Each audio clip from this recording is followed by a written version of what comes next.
E depois de 30 anos, finalmente ganhamos uma adaptação da tão aclamada história de quadrinhos Sandman, escrita por Neil Gaiman. A série é muito boa e é co-criada por ele também. Vamos falar sobre ela. E aí, tudo na paz? Estou tranquilo com você? De verdade? Então beleza. Se você for novo ou nova por aqui, se inscreva no botão vermelho aqui embaixo e também ative as notificações para não perder os próximos vídeos. Sandman é uma das HQs mais importantes que foram lançadas na década de 1980. Desde sua primeira edição, em 1989, a série em quadrinhos já mostrava que seria um grande sucesso. E obviamente que parte desse sucesso é devido à grande estrutura narrativa dos quadrinhos. Uma premissa inovadora que mistura com maestria filosofia, mitos, lendas e vários conceitos interessantes e discussões relacionadas à humanidade, ao sonhar, entre tantas outras discussões. Essa aqui é uma história única e muito intrigante que cativa o leitor e a leitora logo nas primeiras páginas. E aqui estamos nós, mais de 30 anos depois, e ainda a gente continua falando dessa série e vamos continuar falando por várias e várias gerações ainda, principalmente porque agora temos uma adaptação para a televisão pela Netflix. Inclusive, já falei sobre Sandman aqui no canal algumas vezes, vou deixar o card linkado aqui em cima, beleza? Mas e aí, essa é uma boa adaptação? Eu não vou enrolar para responder essa questão. Para mim ela é uma ótima adaptação e no meu ranking de top 10 de séries melhores adaptadas em histórias de quadrinhos, Sandman fica em segundo. Para mim, Patrulha do Destino ainda é uma das melhores adaptações que eu já vi na televisão. Bom, então vamos falar um pouco sobre Sandman e sua ótima adaptação. Vale lembrar que teremos alguns spoilers aqui, beleza? Sandman realmente é uma adaptação extremamente fiel. Como o próprio Neil Gaiman tinha prometido que seria, que as alterações que fossem feitas seriam por questões burocráticas ou para adaptar realmente a linguagem dos quadrinhos para a TV. Sobre essas questões burocráticas de direitos autorais eu vou falar um pouco mais pra frente, beleza? Eu gostei bastante que o primeiro episódio já mostra ali todo o universo de Sandman, ou sonhar, tanto para quem já conhece os quadrinhos como para quem não conhece, como que é esse mundo, quais são as regras, o que é o sonhar. E isso foi bem interessante, visualmente, esteticamente eu achei bem bonito. Aqui a série começa com um sonho narrando tudo isso, com uma voz bem poderosa, inclusive. Eu gostei bastante da voz que o ator de Sandman deu aqui para o personagem. Ele conseguiu transferir esse sentimento de uma voz grave que o personagem do sonho realmente tem nos quadrinhos. E essa era uma característica importante do personagem, a voz, e ele conseguiu. Então vemos o sonho começando e narrando esse universo e contando a sua história. Acontece que o sonho ele foi capturado por pessoas de uma seita que desejavam capturar a morte. E aí que as coisas é interessante, faz a gente ficar se perguntando, se essas pessoas dessa seita fossem bem-sucedidas, como é que seria realmente e o que aconteceria com o mundo? Afinal de contas, quando o sonho foi capturado, muita coisa aconteceu no mundo. Aconteceu, por exemplo, uma doença chamada doença do sono. Pessoas, por exemplo, não conseguiram mais dormir. Outras dormiam o tempo todo e algumas eram sonâmbulas, eternamente sonâmbulas. E o nome dessa doença, dessa epidemia, foi chamada de encefalite letárgica, que curiosamente é uma doença que realmente aconteceu na década de 1920. Não se sabe como ou o que aconteceu realmente, mas um surto aconteceu que matou milhares e milhares de pessoas e outras milhares de pessoas ficaram completamente catatônicas por décadas. Interessante que também nessa época muitas pessoas que haviam contraído dessa doença do sono na infância acordaram já adultas sem saber exatamente o que tinha acontecido com suas próprias vidas, assim como acontece aqui na série.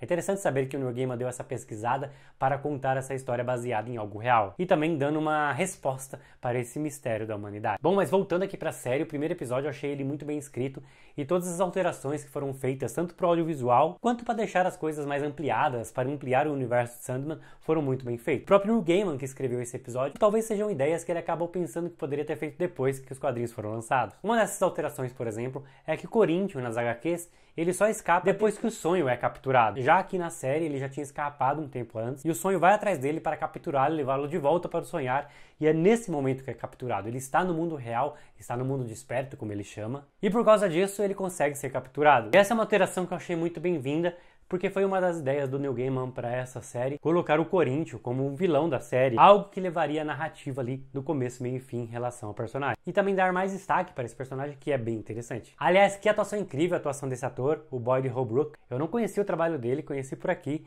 mas ele era bem conhecido pela série Narcos. Aquele sorriso macabro que o ator deu para o personagem conseguiu capturar as nuances bem interessantes e até deixou o personagem mais interessante do que na HQ. Aliás, pra falar a verdade, o elenco inteiro dessa série está de parabéns. E eu acho que um dos momentos mais altos dessa série foi a morte com a atriz Kirby Baptiste, mas eu já falo sobre ela.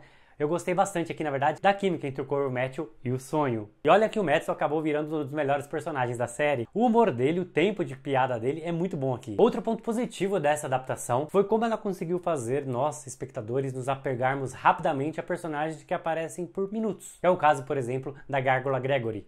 Eu me apeguei bastante a ela ali, vendo aquela cena com o Caim e o Abel, e fiquei bem triste com o sacrifício e a morte do personagem. O olhar da gárgula entendendo o que está acontecendo e aceitando ali o seu sacrifício para salvar o Sonhar foi muito poderoso, foi muito legal e foi uma ótima cena, com poucos diálogos, se você pensar bem. E ainda assim, o personagem Gregory já deixou marcas na série. Gregory, seu sacrifício não foi em vão, você vai deixar saudade. Uma coisa que a gente percebe ao assistir os 10 episódios é que a série tem 2 tons diferentes. A primeira parte, que adapta Prelúdios e Noturnos, são os 6 primeiros episódios. E a segunda parte, que adapta Casa de Boneca, os 4 episódios finais. E em questão de narrativa, de tom, as coisas são bem mais diferentes. Os 6 primeiros episódios, a gente tem uma coisa bem mais sombria, mais soturna, mais misteriosa e até mesmo mais fantasiosa ali do universo fantástico. Já a segunda parte ainda tem vários elementos de realismo fantástico, obviamente, mas é um momento ali mais, digamos, aventuresco da série. Ao ver essas 2 partes, eu lembrei que o próprio Neil Gaiman disse que realmente a série teria tons diferentes ao longo da temporada, com episódios diferentes, maneiras diferentes. Num episódio você iria chorar bastante,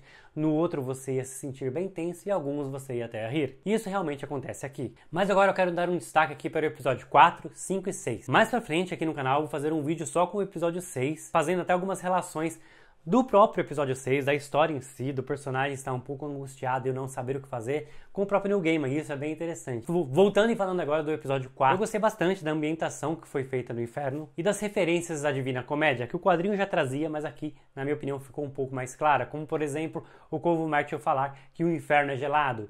E um dos círculos do inferno, ele é bem gelado, que é o círculo onde o Lúcifer está, isso na Divina Comédia. E também aquele vale onde o Sonho e o Corvo passam, com aquelas árvores e pessoas sofrendo nelas, faz referência à Divina Comédia. Dante Alighieri, que escreveu a Divina Comédia, passa por um vale muito parecido, e esse vale, no livro, é o Vale dos Suicidas. As pessoas que se suicidam vão diretamente para o inferno e se transformam em árvores. Tivemos aqui uma cena bem interessante do Sonho, do Kawakar, falando com a Nada.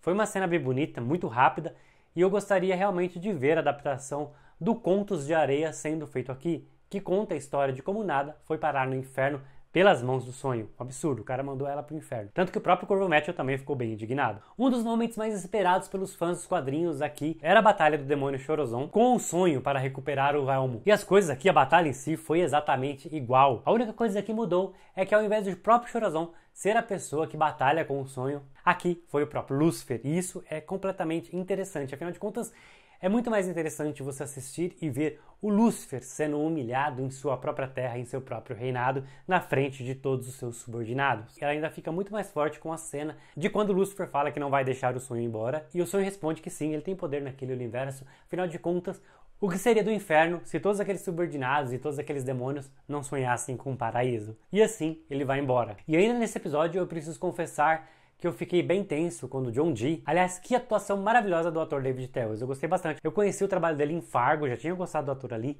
mas aqui o cara se superou e, na minha opinião, merece um Emmy. Mas voltando, eu gostei bastante da maneira como as coisas foram adaptadas aqui em relação a ele. Quando ele escapa ali da prisão do hospital psiquiátrico, ele encontra com Rosemary.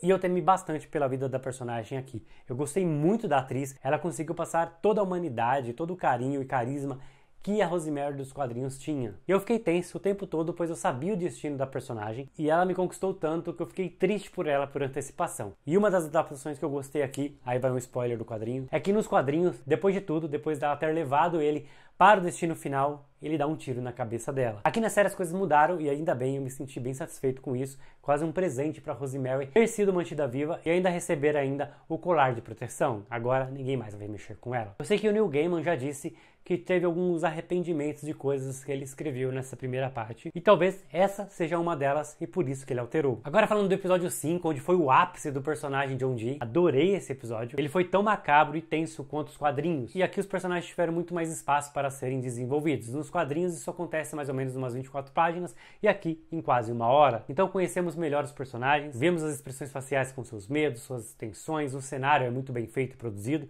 bem parecido também com o quadrinho, e o próprio John Dee olhando para aquelas pessoas e apenas com o olhar mostrando que era ele o responsável pelas coisas que estavam acontecendo ali. Nos quadrinhos, pelo que eu me lembre, ele faz isso por pura diversão. Aqui não, aqui ele tem um propósito de fazer as pessoas se mostrarem verdadeiramente como elas são. Isso ele chega no limite, porque a sua mãe mentia muito para ele e ele não gostava de mentiras. E é muito interessante depois o embate entre o John Dee e o Sonho falando essas relações entre o que é verdade e as pequenas mentiras relacionadas aos sonhos e aos desejos que não podem ser ditas o tempo todo realmente. Foi uma ótima adaptação e eu fiquei feliz que não teve uma narração em off de fundo como tem nos quadrinhos. Os quadrinhos funcionam e é necessário, mas aqui eu acredito que não seria e eu gostei que foi assim. Como eu falei sobre o episódio 6, eu gostei bastante e vou fazer um vídeo só sobre ele, mas eu vou falar alguns pontos interessantes que eu gostei aqui. Primeiro, e mais uma vez, é que a Kirby está excelente como Morte aqui.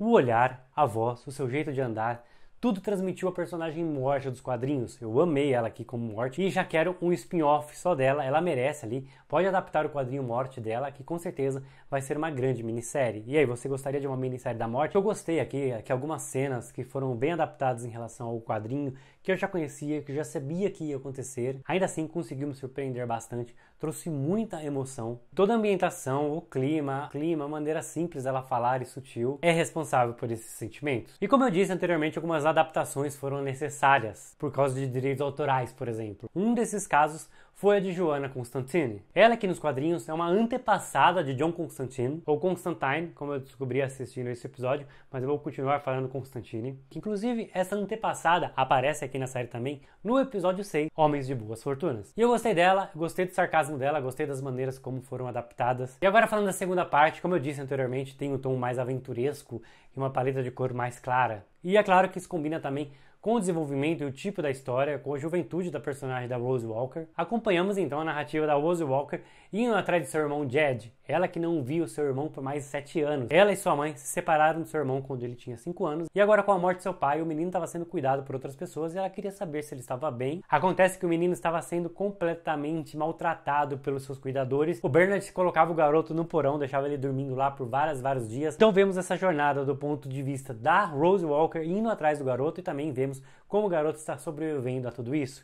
E ele está sobrevivendo sonhando. Acontece que assim como nas HQs, aqui também quando o sonho ficou preso, alguns sonhos, a maioria na verdade aqui na série, saíram do sonhar e começaram a andar no mundo desperto. Um desses sonhos aqui na série foi a Gaunt, que acabou criando um próprio sonhar dentro da mente do garoto para que ele ficasse protegido de todos os maltratos que o seu padrasto estava fazendo com ele. Por causa disso que o sonho não conseguia encontrar o garoto quando ele dormia, pois ele estava no seu próprio universo. Aqui é interessante, tivemos uma outra alteração. Na série original, o que acontece é o seguinte: o Groob e o Glob são dois sonhos que também fugiram nos quadrinhos, e eles criaram também um sonhar para proteger o garoto. E com isso, eles pegaram um cara que já tinha morrido, o Hector Hall, que aqui na série também tem, já falo rapidinho sobre isso. E o Hector Hall era o Sandman, e cuidava do menino, levando ele para várias aventuras dos super-heróis e enfrentando os vilões. Aqui na série, isso foi alterado, mais uma vez, por direitos autorais. Esses dois sonhos, demônios, monstros, são de propriedade da DC Comics e não puderam ser utilizados aqui. Então o Gaiman trouxe a Gaunt para esse momento e também alterou a ideia com o Hector Hall sendo esse Sandman.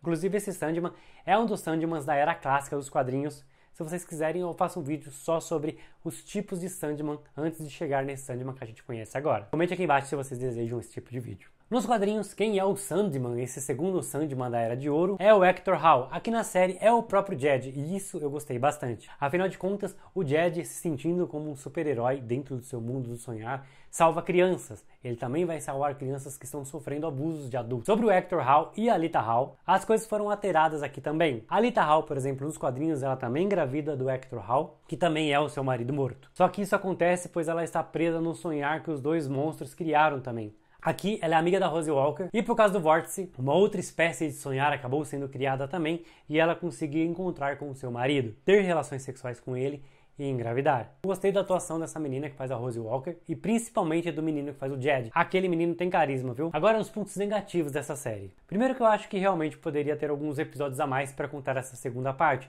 6 episódios para a primeira e 6 episódios para a segunda, acredito que seria bem legal. Segundo que eu achei que algumas partes técnicas da série, como a CGI em alguns momentos, né, a computação gráfica, deixou a desejar, mas não muito, não há algo que incomode.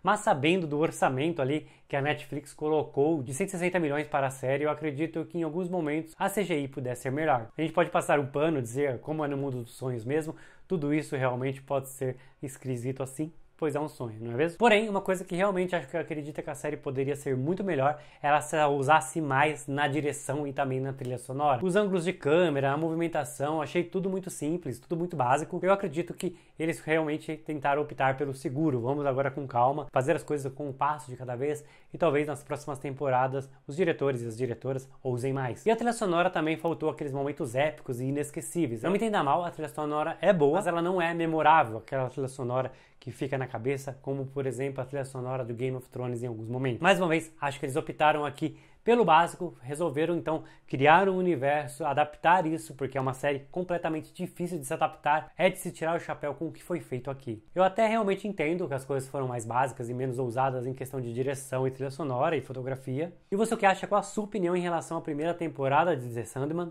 Deixa aqui nos comentários, vamos debater por lá se você gostou, se você não gostou, quais coisas você gostou mais e não gostou. Vamos ampliar bastante a nossa discussão aqui pelos comentários, beleza? Muito obrigado por ter assistido esse vídeo até o final, espero que você tenha gostado. Se você gostou, deixa aquele like bacana, compartilhe esse vídeo nas redes sociais, isso ajuda bastante o canal. Se inscreva também, estou com uma meta de chegar até 10k no final do ano, eu sei que é muito difícil. É um sonho, mas me ajude nessa aí, a bater esse sonho, 10.000k, se inscreva. E aí aqui do lado vão aparecer outros vídeos produzidos no canal, se você gostou desse, você pode gostar desses aqui também. Muito obrigado, até a próxima.